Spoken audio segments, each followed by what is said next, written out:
Imagine playing the biggest game of your life for 2 hours. You run until your legs feel empty. You defend every cross. You survive every tackle, every counterattack, every roar from the crowd.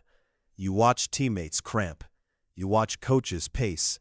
You watch the clock become less like time and more like a sentence being read out loud. And after all of that, after 90 minutes, after extra time, after all the planning and all the courage and all the fear, the World Cup can come down to one player, one ball, one goalkeeper, and 12 yards. That is the penalty shootout. It is the simplest thing in football to explain, and maybe the hardest thing in football to live through. One player kicks, one goalkeeper dives. The ball either goes in or it does not. The crowd either explodes or it vanishes into silence.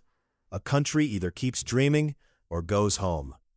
For casual viewers, especially if you are coming from North American sports, penalty shootouts can feel strange. Imagine an NBA playoff series decided by free throws after double overtime. Imagine the Super Bowl decided by field goals with no defense rushing the kicker. Imagine the Stanley Cup final ending with a shootout after 7 games of body checks, block shots, and line changes. That is not exactly the same, but it captures the emotional problem. Football is a flowing collective game. It is built around shape, space, patience, rhythm, and tiny advantages. Then, at the most important possible moment, it becomes something else entirely, a repeated one-on-one contest under unbearable pressure. And that is why penalty shootouts are so cruel. Not because they are random, not because they require no skill, not because they are unfair in a simple way.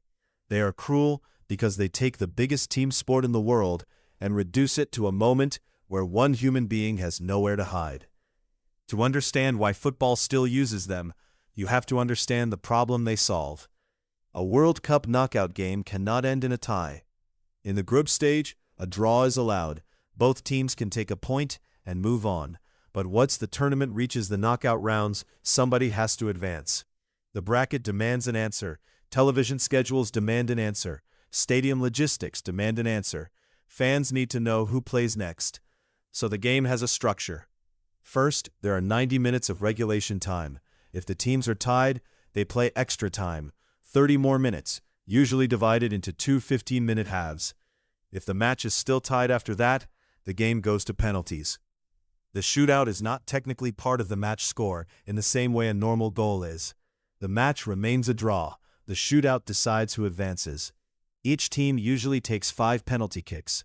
They alternate turns. If one team builds a lead that the other team cannot catch, the shootout can end before all 10 kicks are taken.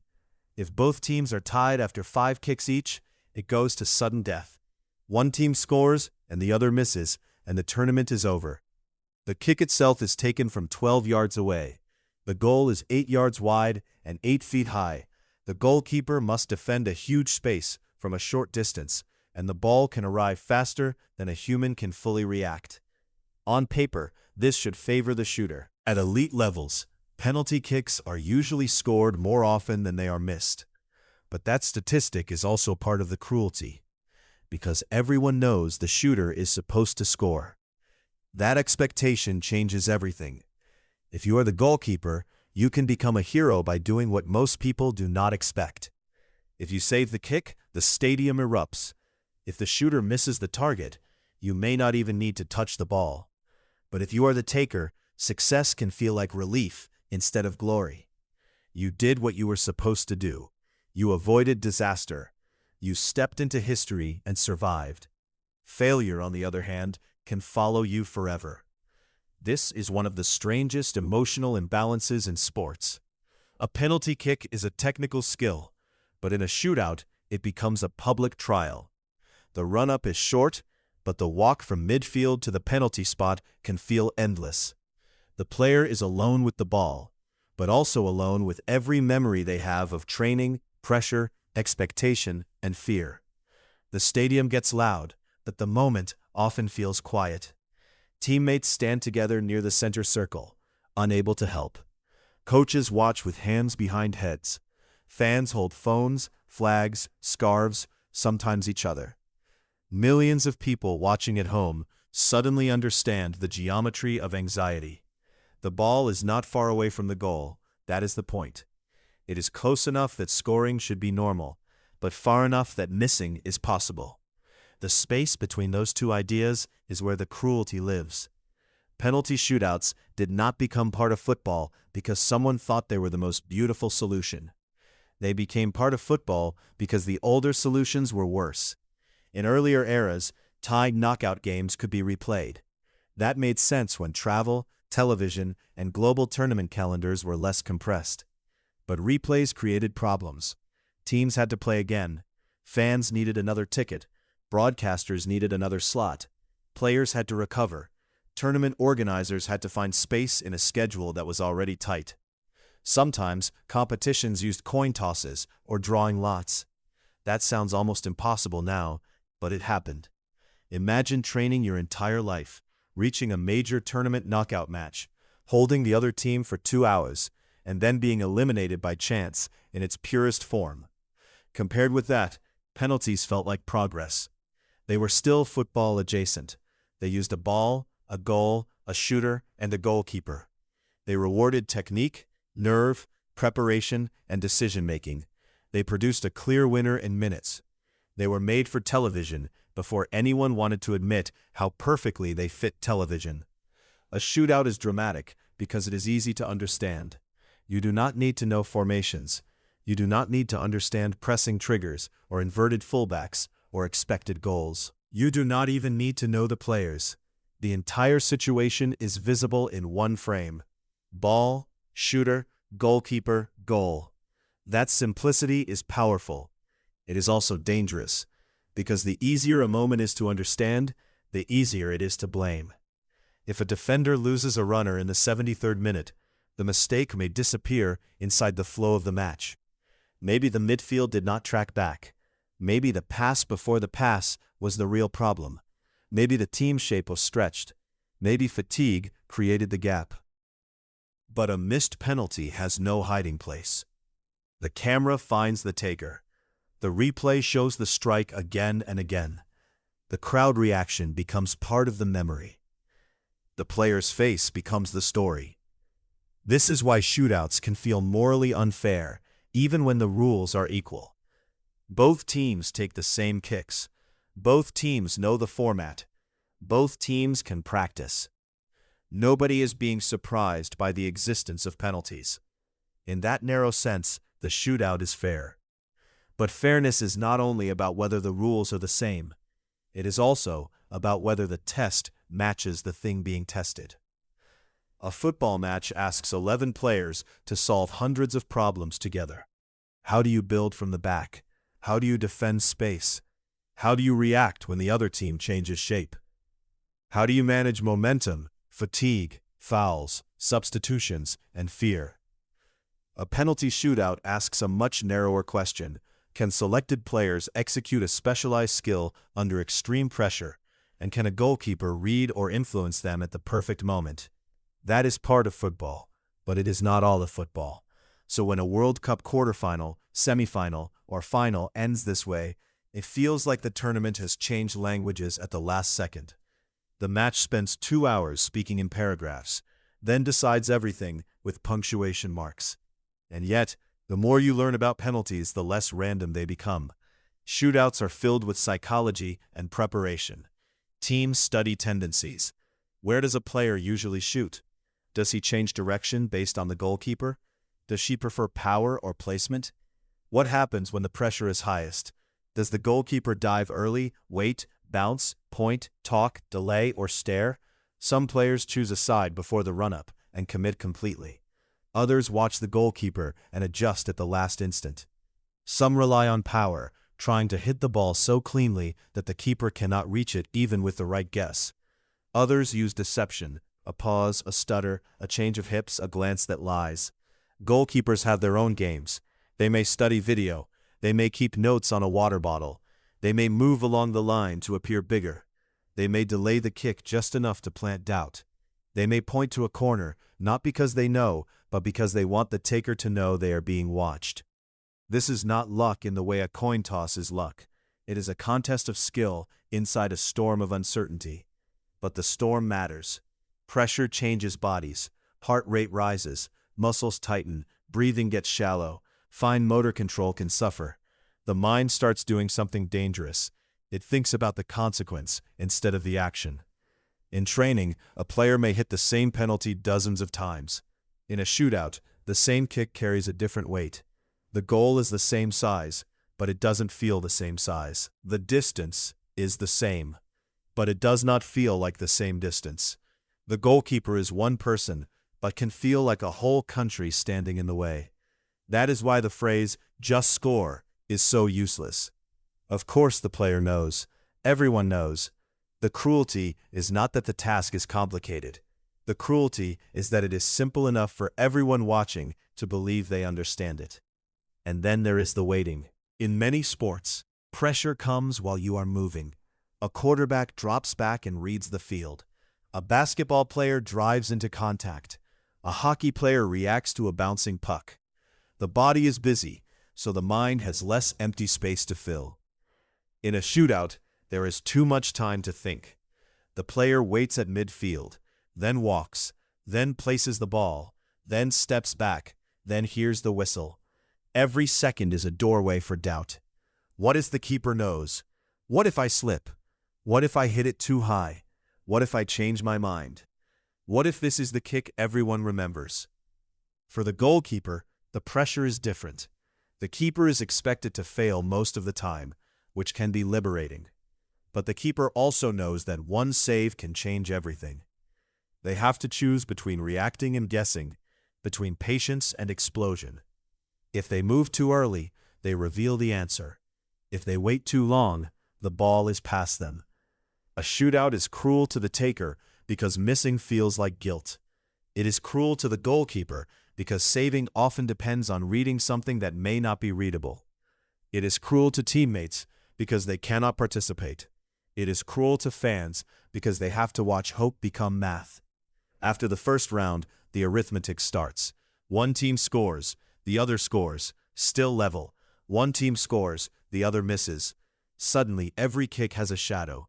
A player steps up not just to score, but to prevent elimination. Another steps up not just to score, but to win the match. The same 12 yards can mean survival for one player and glory for another.